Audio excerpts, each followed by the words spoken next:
بسم اللہ الرحمن الرحیم۔ السلام علیکم ورحمۃ اللہ وبرکاتہ۔ سامعین ناظرین، آج کی اس ویڈیو میں حضرت لقمان حکیم رحمۃ اللہ علیہ کا ایک واقعہ بیان کیا جائے گا، جس میں ایک رئیس تاجر جس کے آپ پر بہت زیادہ احسانات تھے، اس کے ہاتھ سے ایک کڑوا خربوزہ بھی کھا گئے لیکن اس کا شکوہ نہ کیا۔ اس واقعہ کے بارے میں بتایا جائے گا۔ حضرت لقمان حکیم رحمۃ اللہ علیہ کسی رئیس تاجر کے غلام تھے اور اس رئیس تاجر کی بہت خدمت کیا کرتے تھے۔ یہ رئیس تاجر حضرت لقمان حکیم رحمۃ اللہ علیہ کی خدمت گزاری، دانائی اور ایمانداری سے بہت متاثر تھا۔ اپنے خدمت گزار حضرت لقمان حکیم رحمۃ اللہ علیہ کو بہت عزت دیتا اور بہت محبت کرتا تھا۔ رئیس تاجر کا معمول تھا کہ جب بھی دسترخوان پر بیٹھتا تو حضرت لقمان حکیم رحمۃ اللہ علیہ کو بھی اپنے ساتھ بٹھاتا اور اپنے ہاتھ سے کھانا پیش کرتا۔ ایک دن رئیس تاجر نے کہیں سے خربوزہ منگوایا اور اپنے ہاتھ سے کاش کاٹ کر حضرت لقمان حکیم رحمۃ اللہ علیہ کو پیش کیا۔ حضرت لقمان حکیم رحمۃ اللہ علیہ نے وہ کاش کھائی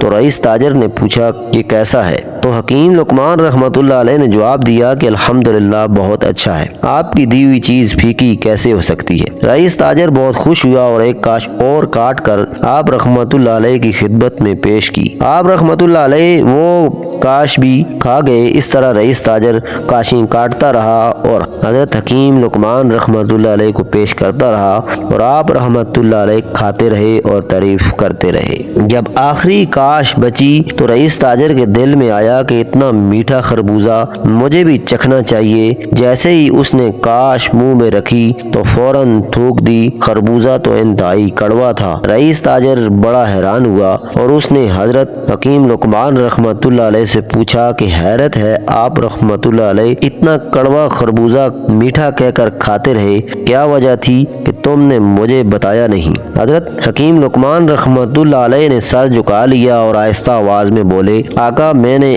آپ کے ہاتھوں سے دنیا کی شاندار نعمتیں کھائی ہے، یہ پہلی نعمت تھی جو ذرا سی کڑوی تھی۔ میری غیرت نے گوارا نہیں کیا کہ ایک ایسے شخص سے شکایت کروں جس نے ہمیشہ مجھے پہلے کھلایا اور بہت اچھا کھلایا۔ میں آپ کے مہربان ہاتھوں سے زہر تک کھا سکتا ہوں، یہ تو کڑوا خربوزہ کیا چیز ہے؟ یہ سن کر رئیس کی آنکھوں میں آنسو آ گئے۔ امین ناظرین، ہم ذرا سی تکلیف پر اللہ تعالیٰ سے شکوہ کر دیتے ہیں کہ میرے ساتھ ہی ایسا کیوں ہوتا ہے۔ کبھی یہ نہیں سوچا کہ اس مالک کی ہزار نعمتیں استعمال کر رہے ہیں، ہوا، پانی، روشنی، پھل، غذا اور ان کے علاوہ کتنی نعمتیں ہیں جو مسلسل استعمال کرتے ہیں، لیکن جب کبھی ذرا سی تکلیف آ جائے، مشقت آ جائے، بیماری آ جائے یا کوئی محرومی آ جائے تو فوراً شکوہ کر دیتے ہیں کہ میرے ساتھ ہی ایسا کیوں ہوتا ہے۔ غیرت کا تقاضا تو یہی ہے کہ جس مالک کی اتنی نعمتیں استعمال کرتے ہیں، اس کی طرف سے آنے والی تھوڑی سی مصیبت میں بھی ناشکری مت کریں اور ہر حال میں اس کا شکر ادا کریں۔